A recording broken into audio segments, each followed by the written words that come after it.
Hello, my friends. Guess what? It's a mixable mixed bag of chaos. Because guess what? I found my old Beatle wig. This is a Beatle wig I wore in second grade. Back in the day, well, most kids had crew cuts. I didn't, but I had this Beatle wig. And then I remember when I did have to get a haircut in second grade, I wore this to school and all the kids chased me on the room till they could rip it off because everybody was jealous that I had hair on my ears back in the day. So there's my Beatle wig. Anybody still got one of these? You know, it's got a hole in it too. See if it's worth anything. This I found as well. Oh my God. I don't know what it is, but where I got it. And it's got a hook on the thing. I got to figure out how to hang it on the wall. I'll probably have nightmares. It's probably out of a Twilight Zone. Ugh. And then here is another cool guy. And it was in a box that said, cool pumpkin guy with caramel apple. So he's kind of creepy, but since it is the season, I thought I better bring him out to wish you a happy Halloween. And then I was just setting up an exhibit in Eau Claire, Wisconsin at the Chippewa Valley Museum. If it's 2024, 2025, excuse me, get your butt down there, see that exhibit. And this volunteer was going through the exhibit saying, oh, do you want any Masters of the Universe? And I said, well, I'm the guy that always takes the orphans. And so she brought me this big pile of guys. This is some bootleg guy. I don't know from what. Anybody? It's like bootleg. Here's a Masters of the Universe guy. He's like Mr. Crab Claus. And he could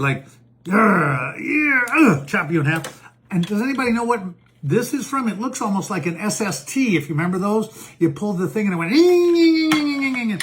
And then here's Grizzlor, one of my favorites. He's a good beastie guy from Masters of the Universe. I'm Grizzlor.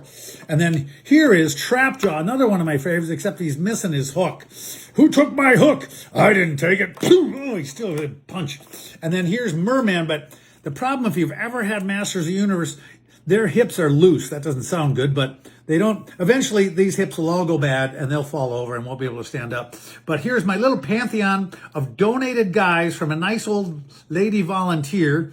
And we had one more, but I hid him up in the rafters at the Chippewa Valley Museum.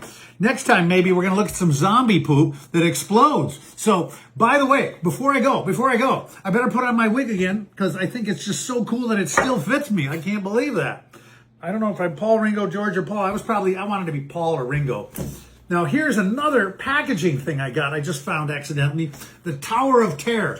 And it came with its own little sort of suitcase box. And it had over 50 pieces and dragons and wizards and a castle. And it was pretty darn cool. And it had a realistic multi-level castle with tower, full color sheet you played on. And a lifelike dragon, knights, demons, wizards, and giants.